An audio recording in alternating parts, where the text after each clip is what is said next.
لیاری میں عمارت گرنے کا المناک واقعہ، 16 لاشیں نکال لی گئیں، ریسکیو آپریشن تاحال جاری۔ واقعے کے بعد ریسکیو آپریشن میں اب تک 9 زخمیوں کو نکالا جا چکا ہے، جبکہ ملبے تلے اب بھی 25 سے 30 افراد کے دبے ہونے کا خدشہ ہے۔ حادثے کی اطلاع ملتے ہی ریسکیو ٹیمیں موقع پر پہنچ گئیں اور امدادی کارروائیاں شروع کر دی ہیں، تاہم موبائل سگنلز کی غیر موجودگی نے ریسکیو سرگرمیوں کو مشکل بنا دیا۔ عمارت کے ملبے کو ہٹانے کے لیے بھاری مشینری استعمال کی جا رہی ہے۔ تفصیلات کے مطابق گرنے والی عمارت میں 6 خاندان رہائش پذیر تھے۔ عمارت کے ہر فلور پر 3 پورشن بنائے گئے تھے۔ قابل ذکر بات یہ ہے کہ 3 سال قبل اس عمارت کو مخدوش قرار دیا گیا تھا، لیکن نہ تو مکینوں نے عمارت خالی کی اور نہ ہی انتظامیہ نے کوئی کارروائی کی۔ حکام نے گرنے والی عمارت سے متصل 2 دیگر عمارتوں، ایک 2 منزلہ اور ایک 7 منزلہ کو بھی خالی کرا لیا گیا۔ ریسکیو ٹیموں نے عمارت کی بجلی اور گیس کی لائنوں کو بھی کاٹ دیا ہے تاکہ مزید حادثے سے بچا جا سکے۔ یہ واقعہ شہر میں عمارتوں کی ناقص تعمیر اور انتظامیہ کی لاپرواہی کے سنگین نتائج کا ایک اور المناک مثال ہے۔ اب تک کی اطلاعات کے مطابق ریسکیو آپریشن رات گئے تک جاری رہے گا۔ آئندہ ہفتے غزہ معاہدہ ہو سکتا ہے۔ واشنگٹن میں صحافیوں سے گفتگو کرتے ہوئے امریکی صدر نے حماس کے مذاکرات سے متعلق بیان کا خیر مقدم کیا۔ ٹرمپ نے کہا کہ آئندہ ہفتے غزہ معاہدہ ہو سکتا ہے۔ غزہ سے متعلق بہت کچھ کرنا ہے اور غزہ میں بہت سی امداد بھیج رہے ہیں۔ امریکی صدر کا کہنا تھا کہ اسرائیلی وزیر اعظم سے ایران سے متعلق بات کروں گا۔ ایران کا جوہری پروگرام مکمل ختم کر دیا، لیکن ایران سے دوبارہ شروع کر سکتا ہے۔ انہوں نے مزید کہا کہ ٹیرف معاملے پر 12 ممالک کو خطوط پر دستخط کر دیے ہیں۔ روسی صدر سے پابندیوں سے متعلق بات کی تھی۔ روسی صدر پیوٹن پابندیوں سے پریشان ہیں۔ ٹرمپ کا کہنا تھا کہ میں چین کا دورہ کر سکتا ہوں یا چینی صدر امریکہ کا دورہ کر سکتے ہیں۔ ٹک ٹاک ڈیل کے بہت قریب ہیں۔ دوسری جانب حماس نے کہا کہ غزہ جنگ بندی کے لیے فوری طور پر مذاکرات شروع کرنے کے لیے تیار ہیں۔ حماس نے قطر اور امریکہ کی طرف سے غزہ میں جنگ بندی اور قیدیوں کے تبادلے کے نئے مجوزہ معاہدے پر ثالثوں کو مثبت جواب دیا ہے۔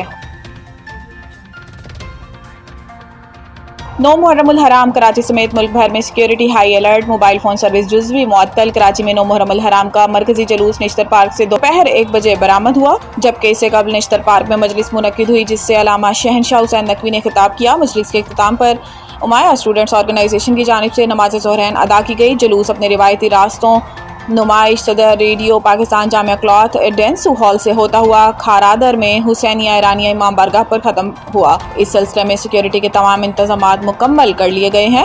ادھر پنجاب کے دارالحکومت لاہور میں پانڈو اسٹریٹ سے 9 محرم الحرام کا مرکزی جلوس صبح 10 بجے برآمد ہوا، جہاں سیکیورٹی کے لیے 1,47,000 سے زائد افسران و اہلکار تعینات کیے گئے۔ ترجمان پنجاب پولیس کے مطابق صوبے بھر میں آج 1689 عزاداری جلوس اور 3895 مجالس منعقد ہو رہی ہیں، جن کی حفاظت پر 1 لاکھ سے زائد پولیس اہلکار تعینات ہیں۔ لاہور میں 79 جلوس اور 378 مجالس کی حفاظت پر 10,000 سے زائد اہلکار مامور ہیں۔ قوم کے عظیم سپوت کیپٹن کرنل شیر خان شہید کی برسی آج منائی جا رہی ہے۔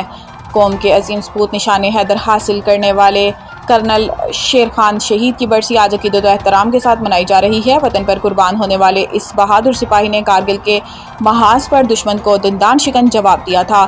وطن کی مٹی پر جان نچھاور کرنے والے کیپٹن کرنل شیر خان شہید، جنہوں نے کارگل کے محاذ پر دشمن کے عزائم کو خاک میں ملا دیا، 5 جولائی 1999 کو دشمن کی فائرنگ سے شہید ہوئے، مگر ان کی حوصلہ عزم اور شجاعت رہتی دنیا تک ایک مثال بنی رہے گی۔ کرنل شیر خان 1 جنوری 1970 نواں کلی اب کرنل شیر خان کلی ضلع صوابی میں پیدا ہوئے۔ ابتدائی تعلیم پوسٹ گریجویٹ کالج صوابی سے حاصل کی۔ 1989 میں پاکستان ایئر فورس میں ایئر مین بھرتی ہوئے۔ 1992 میں پاک فوج کے افسر بن گئے اور 14 اکتوبر 1994 کو 27ویں سندھ ریجمنٹ میں کمیشن حاصل کیا۔ کرنل شیر خان کارگل آپریشن کے دوران 12ویں ناردرن لائٹ انفینٹری میں تعینات تھے۔ 1999 میں گلٹری ٹائیگر ہل کے علاقے میں 17,000 فٹ بلندی پر دفاعی پوسٹ قائم کی، جہاں بھارتی فوج کے مسلسل 8 حملے ناکام بنائے۔